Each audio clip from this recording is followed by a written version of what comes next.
복음의 유대성 회복 두 번째 시간입니다. 두 번째 제목이 지난주에 제가 인트로덕션을 했는데 오늘은 두 번째 상황화 대 회복입니다. 사실 이 상황화라는 말이 우리에게 굉장히 낯선 단어이지만 이 상황화는 선교 용어입니다. 그 선교 안에서 복음을 전달하는 전달자와 그 피전달자와의 관계 안에서 어떻게 복음을 전달할 것인가, 그 문제의 어떤 시작점에 이 상황화라는 말이 있습니다. 예를 들어서 우리는 1세기 당시 시대로 돌아가서 바울이 전했던 그 복음을 과연 지금 우리가 듣고 있는가? 한 번도 그런 생각하지 않고 우리는 복음을 그동안 전달했고 또 그것이 복음인 줄 알고 들어왔습니다. 하지만 이제 그 어떤 하나님의 카이로스의 이때에 우리가 들어야 될 복음이 무엇인가? 우리가 어떤 복음에 반응해야 되는가? 그리고 우리는 지금 어떻게 복음을 전해야 되는가? 이 문제를 놓고 그동안 2000년 동안 복음이 전해졌던 그 모든 상황화된 이 선교의 문화를 다시 한번, 선교의 과정을 다시 한번 생각하게 될 때가 되었습니다. 제목에서 보시는 것처럼 상황화 대 회복입니다. 이 제목에서 우리가 알 수 있는 것은 이 책의 저자인 데이비드 H. 스턴이 뭔가 상황화와 회복을 비교하고 있구나, 이 두 가지 단어를 놓고 할 말이 있구나 라는 것을 우리가 알 수 있습니다. 여러분 한번 생각해 보십시오. 복음은 누구에게서 왔다? 지난주에 인트로덕션에서 우리가 배웠지만 복음은 유대인에게서 왔습니다. 그 복음이 유대인의 왕 예수와께 시작되었습니다. 그래서 첫 번째 복음의 수혜자들도 유대인이었고 그 유대인들에 의해서 이제 그 샤부옷 그날 그 많은 디아스포라 유대인들이 그들의 명절, 그들의 절기인 샤봇을 지내기 위해서 예루살렘에 왔을 때 그때 그 베드로의 설교로 인해서 많은 사람들이 그들의 왕 예수아가 누구인지, 그분이 왜 하마시아인지를 알게 되는 사건이 일어났습니다. 복음은 유대인들에 의해서 유대인들에게 전해졌습니다. 상황화는 필요 없었습니다. 왜냐하면 그들은 그들의 문화 안에서, 그들의 유다이즘의 그 역사 안에서, 그들의 타나크에서 오랫동안 기다렸던 그들의 왕 하마시아를 이제 비로소 그 하마시아가 바로 그 예수아였다라는 사실을 알았던 것이 그들의 복음의 시작이었습니다. 하지만 지금 우리가 그렇게 시작된 복음이 과연 지금 우리에게도 전해지고 있는가? 라고 질문해 봤을 때 우리가 아마도 머리를 가로저을 수밖에 없는 그런 상황에 지금 현재 있습니다. 저는 예전에 예수님이 파란 눈에 노란 머리이신 줄 알았습니다. 왜 그렇게 잘생긴 그분이 그 모든 그림에 또 그 자상한 정말 사랑이 막 뚝뚝 떨어지는 그 파란 눈의 예수와가 어찌나 멋있었는지 예수님이 그런 분인 줄 알았습니다. 그리고 어느 날 보니까 저기 아프리카에서 선교하시는 분들은 예수님을 흑인으로 그려놨더라고요. 그러면 갑자기 예수님이 백인에서 흑인으로 변신했는가? 우리는 그런 상황화 속에서, 그 문화의 선교의 상황화 속에서 사실 예수와를 이해했던 그런 시간이 있었습니다. 그런데 제가 이스라엘에 가보니 중동 남자들이 파란 눈에 노란 머리하고는 약간 거리가 멀었습니다. 그렇다면 예수님은 그렇게 생기지 않았었다라는 사실을 어른이 돼서 알았습니다. 사실 이거 굉장히 우스운 얘기지만 지금도 예수님이 파란 눈에 노란 머리라고 생각하는 많은 사람들이 있습니다. 왜? 영화의 주인공들이 다 그렇게 나오기 때문입니다. 그렇다면 상황화 회복을 여러분 1차 지금 데이비드 스턴에 우리가 이 책을 누구에게 썼다라고 제가 말씀드렸냐면 처음에 우리가 배웠죠. 지저스를 믿는 non-Jewish Christian, 이방 기독교인들과 Jewish believer들, 유대인 신자들을 독자로 이 책을 썼습니다. 그렇다면 뭔가 상황화 회복도 그 차원에서 여러분들이 이해해야 된다라는 그 전제를 제가 말씀드리고 싶습니다. 첫 번째, 기독교와 문화라는 타이틀입니다. 초문화적 유대교라는 단어가 굉장히 낯설 거라고 저는 생각합니다. 왜냐하면 제가 이 트랜스컬처럴이라는 단어를 과연 어떻게 번역할 것인가를 놓고 정말 엄청난 고민을 했습니다. 자, 트랜스, 뭔가 건너가는 건데 문화를 건너가는 거야? 그러면 이 트랜스컬처럴, 예를 들어 우리가 트랜스내셔널 그러면 초국가적이다 이런 번역을 하거든요. 그렇다면 트랜스컬처럴도 초문화적인데 게다가 그 뒤에 초문화적 유대교라는 유다이즘이라는 단어가 나오니까 이게 도대체 무슨 뜻일까라는 이 왜 제목에서 봉착하는 그 숨막힘 있잖아요. 이거 초문화적 유대교? 그런데 스턴이 왜 이 말을 했는지를 번역을 하는 과정에서 제가 이해하게 되었습니다. 여러분들이 책을 읽으시면서 제가 이렇게 설명드렸던 내용을 같이 이해하시면서 읽으면 참 좋고요. 그 자간에서 우리가 알고 넘어가야 될 내용들을 제가 설명으로 오늘 넣었습니다. 스턴의 책이 이렇게 시작합니다. 예수와께서 교회에게 주신 대위임령은 모든 나라에 가서 제자를 삼는 것이었다. 그러나 초기 메시아닉 유대인들이 이방인들에게 복음을 전하기 시작했을 때 그들은 복음의 중요한 메시지가 구원에 불필요한 문화적 방해를 받지 않도록 복음을 문화적 상황에서 분리시켜야 했다. 자, 제가 처음 시작하면서 유대인들에게는 복음의 상황화가 필요하지 않았다 라고 전제했습니다. 하지만 이 유대적 복음이 이제 이방인들에게 전해지면서 어떤 혼란이, 어떤 지진이 있었겠습니까? 그 이방인들에게 이 복음이 전해지면서 그들이 가지고 있는, 즉 이방의 문화, 그 이질적인 문화가 가지고 있는 이 문화적 방해를 받지 않도록 복음이 전해지기 위해서 과연 그 1세기 당시에 어떤 노력들이 있었는가에 대해서 우리가 한 번도 생각해보지 않고 사실 넘어갔던 부분입니다. 예수님께서 부활하시고 갈릴리로 가셨습니다.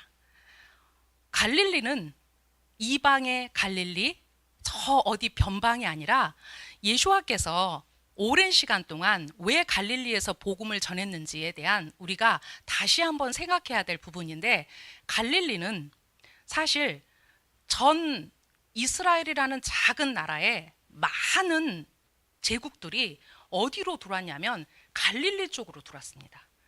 갈릴리는 1세기 당시에 지금으로 말하면 글로벌 시티였습니다. 근데 우리는 어떤 말에 속고 있냐면 나사렛에서 무슨 선한 것이 나겠느냐라는 그 말에 속아서 갈릴리를 그냥 작은 변방의 어떤 한 스몰 시티라고 생각합니다. 그렇지만 실제로 그렇지 않고 그 당시 갈릴리는 문물과 문화와 세계의 많은 사람들이 복작복작 모여 살았던 글로벌 도시였습니다. 예수와께서 제자들보다 먼저 갈릴리에 가 계셨고 그 전에 제자들과 약속했습니다. 내가 다시 일어나면 너희들이 모두 갈릴리로 와라. 그래서 그 어떤 산에서 우리가 알고 있는 대위임령의 말씀을 하십니다. 여러분, 이 대위임령은 선교 사역에서 굉장히 중요한 말씀이죠. 너희가 이제 그 이방 이교도를 믿는 나라들로 가면 이제 너희들이 나에게서 배운 모든 것을 그들로 하여금 가르쳐 지키게 하라. 그들이 그 모든 예수와께서 가르치신 그 토라를 잘 배우도록 너희들이 가르쳐라. 이렇게 말씀하셨던 거죠. 또 하나 있죠. 이제 승천하시기 전에 우리 사도행전 1장 6절에서 우리가 잘 알고 있는 말씀을 다시 한번 선포하십니다. 그렇다면 예수와께서 그 제자들에게 말씀하신 이 대위임령 안에 어떠한 문제들이 있었냐면 어떻게 전해야 되는지, 그 이방인들에게 그 어떤 난제가 그들에게 봉착했다라는 거죠. 게다가 어떤 문제가 생겼냐면 이제 이방인들이 그 메시아닉 커뮤니티 안에 유입돼서 들어오기 시작했습니다. 그런데 그 문제가 만만치 않았습니다. 여러분, 히브리파 유대인과 헬라파 유대인의 갈등을 우리가 사도행전 초반부에서 볼 수 있습니다. 그런데 그 문제에 업그레이드 된 게 이제 이방인들이 그들의 공동체 안으로 들어왔을 때 이게 뭘까? 도대체 이들을 우리가 어떻게 받아들여야 될까라고 고민하기 시작했습니다. 그것을 평정한 사람이 누구냐면 바로 사도 바울입니다. 그런데 그 전에 하나님께서 어떤 역사를 하셨냐면 가장 그 메시아닉 공동체의 리더격인 베드로에게 어떤 환상을 열어주시죠? 하늘에서, 맞아요, 우리가 이제 보자기라고 번역하는 그 보자기 환상을 보여주시면서 많은 동물들이 보자기에 내려옵니다. 그리고 하나님께서 뭐라고 말씀하시죠? 잡아 먹어라, 이렇게 말씀하세요. 그래서 그때 베드로가 뭐라고 말했을까요? 저는 코셔가 아닌 음식을 먹어본 적이 없습니다 라고 대답합니다. 그런데 그것을 몇 번에 걸쳐서 3번에 걸쳐서 내려왔을 때 드디어 비로소 베드로에게 이것이 이방인 선교의 시작이라는 것을 알리는 놀라운 일이 생깁니다. 그게 바로 고넬료가 보낸 사람들이 그 시몬 베드로가 머무는 시몬 무두장이 집에 와서 문을 두드렸습니다. 베드로 선생님, 여기 혹시 베드로 선생님이 계시다고 하는데 제가 좀 만날 수 있겠습니까? 그래서 이제 그가 요빠에서 어디까지? 가이사라까지. 그 당시 로마의 주둔군들이 다 가이사라에 있었거든요. 가이사라까지 단숨에 달려가 고넬료에게 이제 하나님의 복음을 전하게 됩니다. 근데 여러분, 고넬료는 God fearer, 하나님을 경외하는 사람이었습니다. 자, 베드로가 깜짝 놀랐죠. 그가 벌써 그 복음을 전하고 있는데 어떤 일이 일어났습니까? 자기들에게 똑같은 현상, 즉 성령이 그들에게 임하는 것을 보았습니다. 자, 베드로는 왜 놀랐을까요? 이방인에게 성령이 내려서 놀랐겠죠. 물론 그 이제 그 표면적으로 나타나는 건 그렇습니다. 그런데 유대인들에게, 이방인들에게 하나님의 영이 내린다라는 것은 그들의 정서와 문화와 역사 속에서 단 한 번도 생각해 보지 못한 엄청난 사건이었습니다. 그 유대인들 생각에 이방인들에게 자기들에게 내린 동일한 성령이 내렸다라는 것을 감히 단 한 번도 생각해 보지 못했던 부분이었습니다. 너희들이 할례를 받아야 하나님의 나라의 시민이 될 수 있어. 쉽게 말하면 너희가 구원받을 수 있어 라고 많은 그런 사람들의 오류가 뭐냐면 이들이 놓친 게 있어요. 고넬료는 할례를 받지 않은 이방인으로서 구원에 참여하게 됐다라는 그 사실을 그들은 놓쳤다는 거죠. 이렇게 1세기 당시에 이방인 선교가 이루어졌습니다. 이방인 선교를 위해서 오히려 유대인인 베드로나 유대인인 샤울이 그들의 것들을 포기하고 내려놓은 것이 바로 1세기 당시에 그들의 선교 전략이었습니다. 그런데 이게 대부분의 메시아닉 공동체 안에 있는 유대인들에게 뭐가 됐냐면 바로 트라우마가 됐다라는 사실입니다.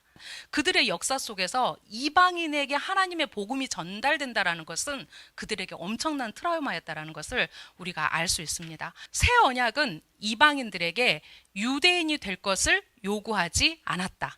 여러분, 이거 쉬운 말로 바꾸실 수 있죠. 유대인이 되는 첫 번째 조건, 새 언약은 이방인들에게 할례 받을 것을 요구하지 않았다. 놀라운 신비입니다. 하나님이 유대인들만 구원하려고 했다고 생각해 보십시오.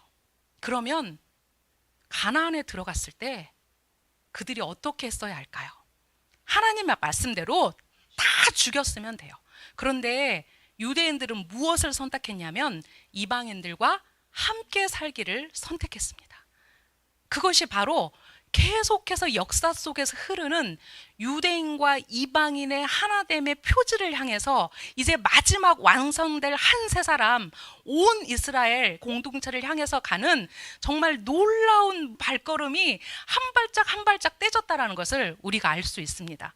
하나님은 쉐나임을 예슈아를 통해서 하나를 만드실 그 계획을 태초에 누구를 통해서 바로 그 첫 열매인 예수와 하마시아를 통해서 세워놓으셨다는 겁니다. 그것을 누구에게?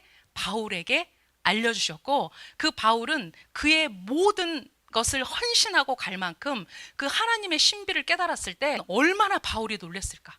바울이 선두주자가 되어서 모든 것을 버리고 하나님 안에서 달려갈 수 있었던 힘이 바로 뭐냐면 바로 그 신비를 깨달았다는 것입니다. 이제 유대인과 이방인이 예수와 안에서 하나 되는 것.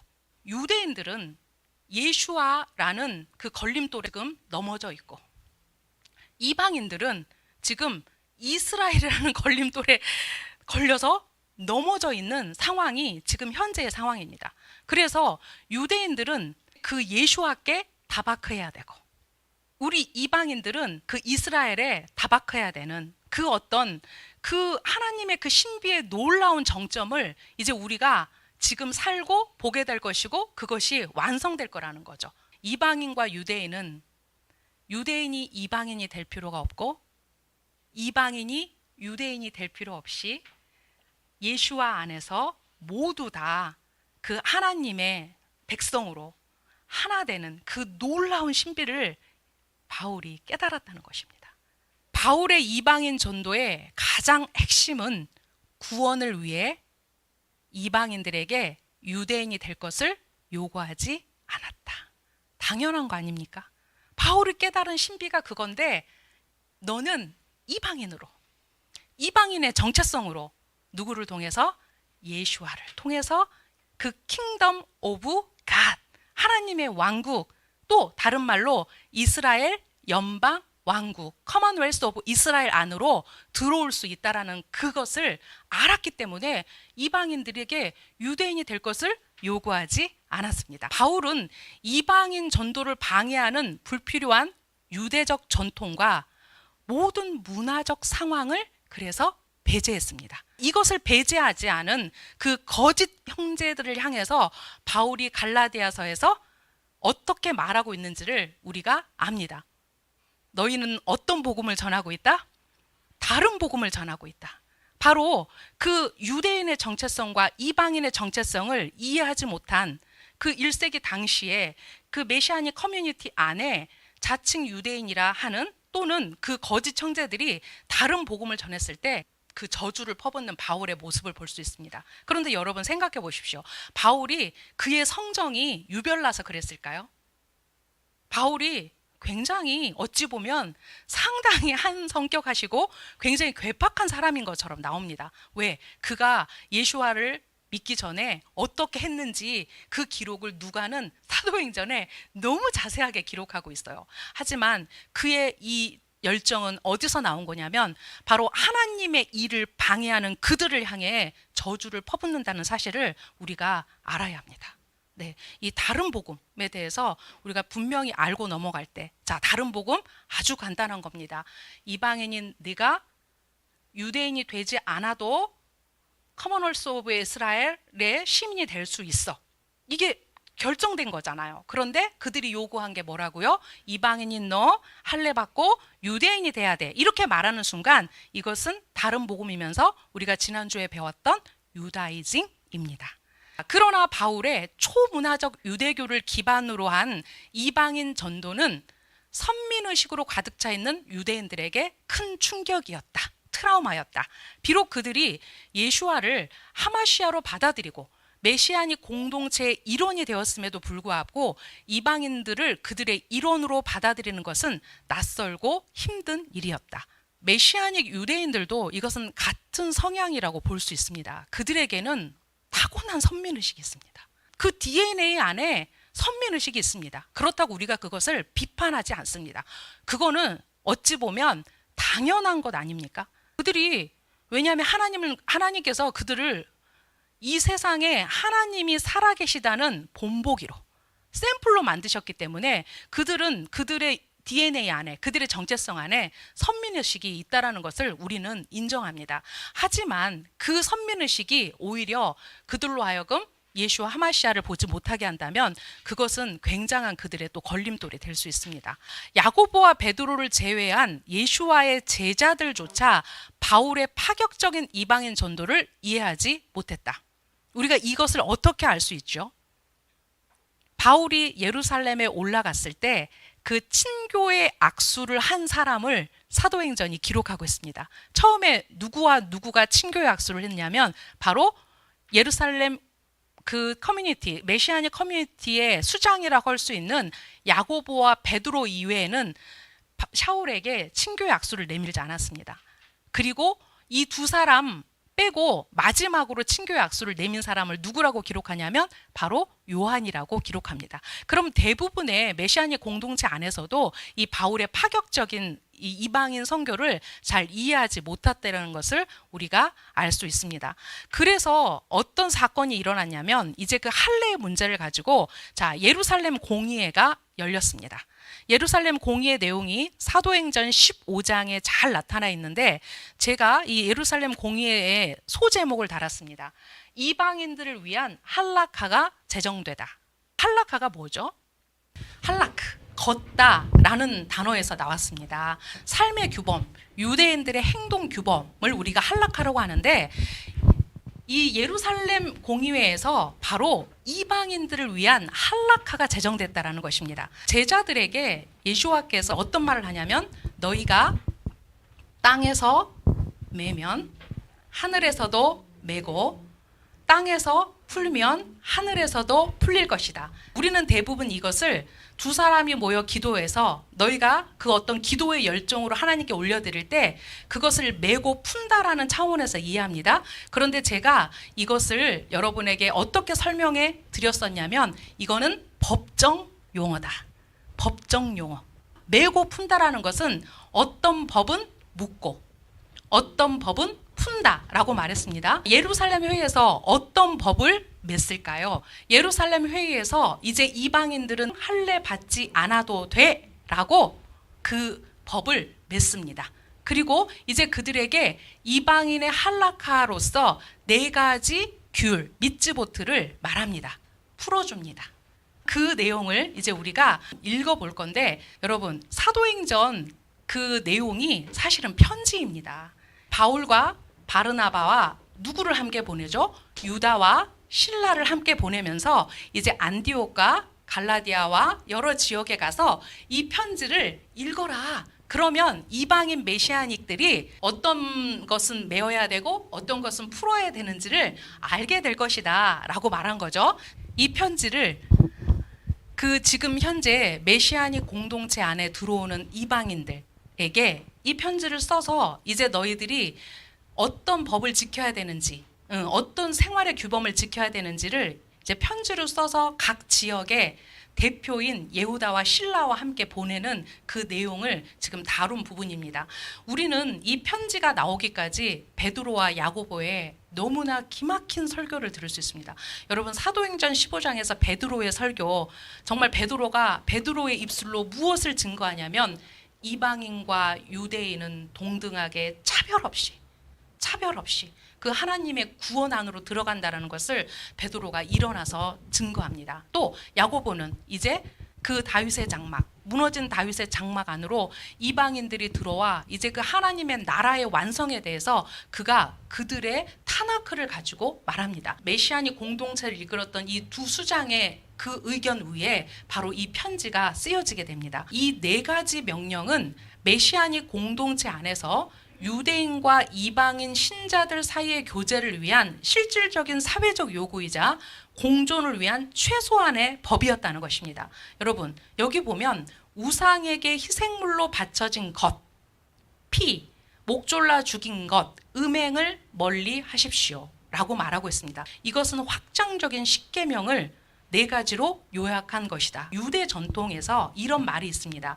자신의 생명을 구하기 위해서 어쩔 수 없는 상황이 있습니다. 그러면 그들이 하나님의 법을 그 어쩔 수 없는 상황을 모면하기 위해서 지키지 않아도 된다라는 어떤 약속이 있는데 반드시 지켜야 되는 3가지 법이 있습니다. 그게 뭐냐면 우상숭배, 음행, 살인을 제외한 다른 법은 어길 수 있으되 절대로 이 법은 어길 수 없다는 것입니다. 그런데 이 우상숭배, 음행, 살인이 바로 누구에게 요구하고 있는, 지금 이방인들에게 요구하고 있는 할라크와 똑같은 것을 우리가 알 수 있습니다. 우상숭배, 음행, 살인. 그렇다면 여기에는 피라는 얘기만 있지 살인이라는 얘기는 있지 않는데요? 라고 우리가 질문할 수 있죠.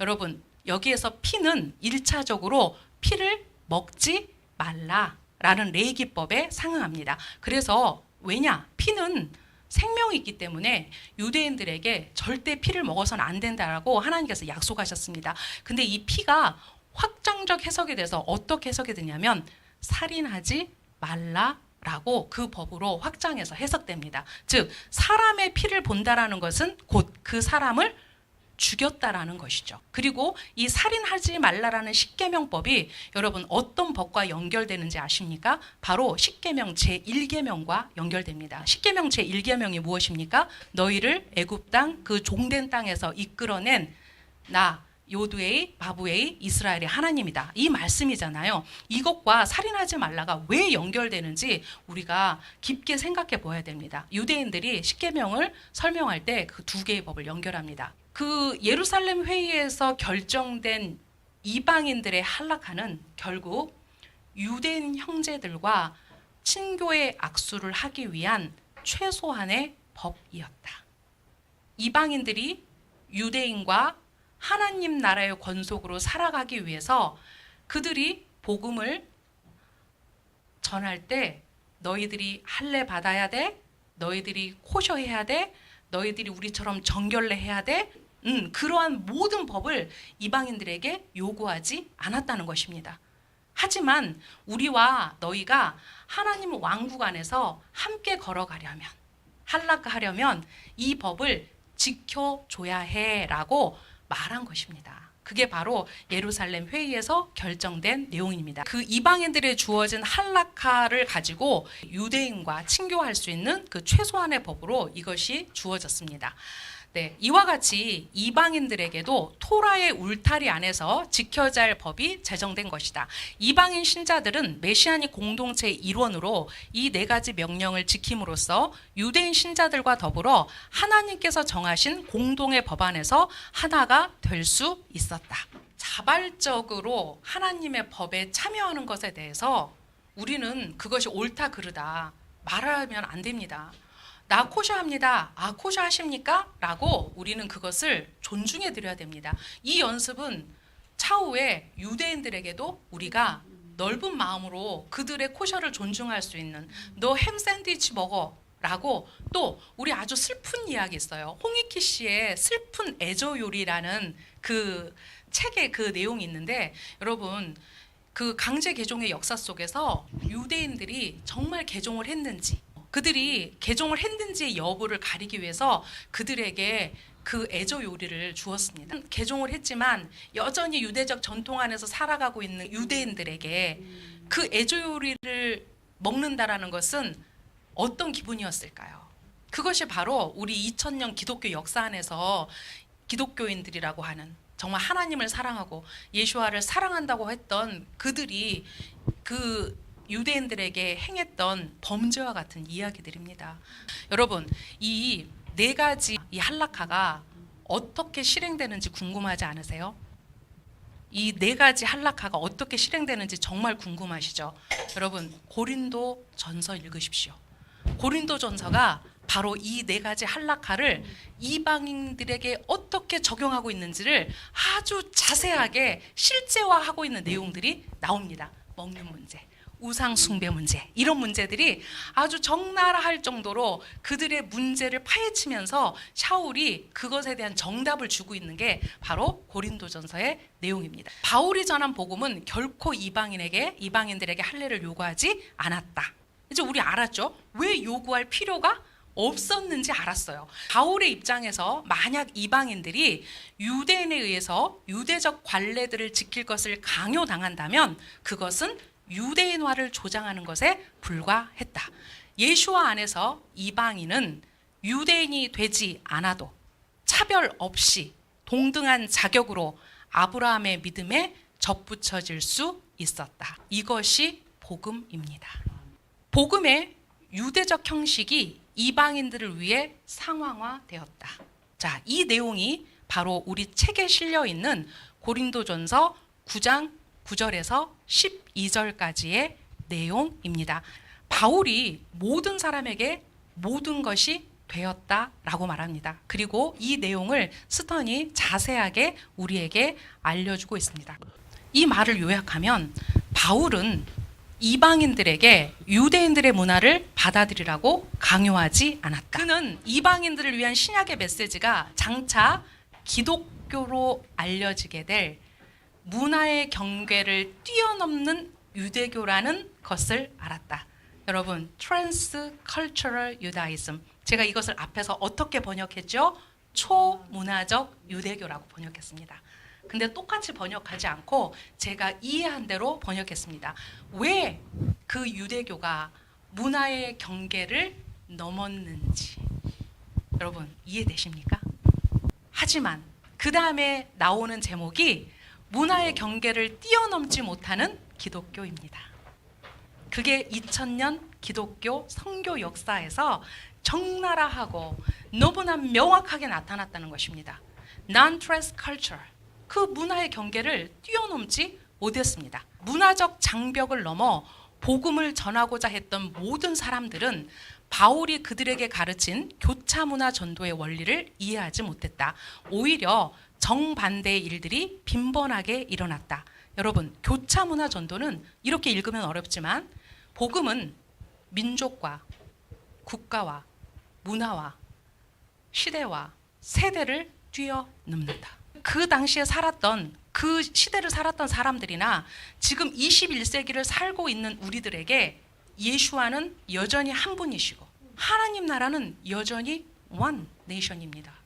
복음은 문화와 혼동되었고, 그런 메시지는 예수와를 통해 죄에서 하나님께 돌아오는 것, 아주 일차적인 거죠. 근데 그것뿐만 아니라 무엇을 요구했냐면 자신의 문화를 포기하고 그들의 문화로부터 멀어지게 했다라는 것입니다. 그것이 우리 책에 나오는 미츠너의 하와이라는 책에서 그 선교의 역사가 어떻게 이루어졌다라는 것을 아주 자세하게 쓰고 있습니다. 하와이 어떤 마을에 가면 그들은 벗고 사는 게 아주 그냥 일반적인 그들의 문화와 삶입니다. 그런데 선교사들이 그들에게 복음을 전했습니다. 그리고 그들을 어떻게 만들고 싶었을까요? 아주 거룩하게 만들고 싶었습니다. 무엇을 요구했을까요? 너희들이 정숙해야 되고 거룩해야 되니까 옷 입고 와야 돼. 무엇인가를, 복음 이외에 무엇인가를 요구하기 시작했다는 것입니다. 기독교 선교는 제국주의의 뿌리에서 시작되었다. 기독교 선교의 시작은 크리스텐덤, 이 크리스찬니티와 킹덤이 묶여진 크리스텐덤 안에서 시작되었습니다. 기독교는 무엇과 함께 갔습니까? 이건 역사적 사실이지만 전쟁과 함께 갔습니다. 자, 콘스탄티누스주의도 바로 제국주의적 요소가 이 선교 역사에서 어떻게 나타났다라는 것을 보여주는 말입니다. 문화의 경계를 뛰어넘지 못한 기독교의 단적인 것이 바로 기독교 선교가 제국주의적 뿌리에서 시작되었다라는 것을 우리가 놓쳐서는 안 되는, 그것을 이해할 수 있는 중요한 단서가 됩니다. 사람들이 크리스천이 될 때, 즉 현지인들에게 복음을 전해서 그들이 크리스천이 될 때 그들은 성경적 규범을 위반하는 특정한 요소를 제외하고는 그들의 죄를 포기하는 것이지 그들의 문화를 포기하는 것이 아니다. 여러분, 우리가 대한민국 사람으로 예수와를 우리의 왕으로 인정하고 받아들였습니다. 그렇다고 우리가 당장 코리안, 한국 사람을 포기하고 하나님이 새로 만드신 인종 안으로 들어갈 수 없습니다. 우리는 이방인의 정체성으로, 한국인의 정체성으로 하나님의 법에 위배되는 그 법들, 그 안에서 특정한 요소들을 우리가 포기할 것은 포기해야 됩니다. 특히 우리 대한민국 사람들에게 가장 걸림돌이 있죠. 그게 뭐입니까? 제사 문화입니다. 네, 그래서 와, 우리 집에 이제 더 이상 제사를 지내지 않아. 이것이 정말 우리의 굉장한 자랑거리이잖아요. 그죠? 자, 이런 것들 하나님이 우상 숭배하지 말라고 했어. 그러면 나는 우상 숭배하지 않을 거야. 왜? 그것이 바로 우리들에게 주어진 할라카였으니까. 지킬 수 있죠. 하지만 우리가 대한민국의 정체성을 버리고 어나더 인격체를 가지고 크리스천이 될 필요는 없다는 말입니다. 하지만 어땠다고요? 기독교의 선교 역사는 그 수많은 상황화 속에서 유대인들에게 예수를 너의 구원자로 받아들였지? 그러면 너는 더 이상 유대인이어서는 안 돼? 라고 요구합니다. 자, 이제 너는 크리스천이야. 햄 샌드위치를 먹어. 이게 제목이죠. 그래서 기독교의 역사는 실제로 서구 문명의 역사이며 로마와 기독교가 한 단어라고 해도 과언이 아니다. 문제는 4세기 무렵부터 유대인들이 자신의 유대적 정체성을 버리고 기독교로 개종해야 했다는 데 있다.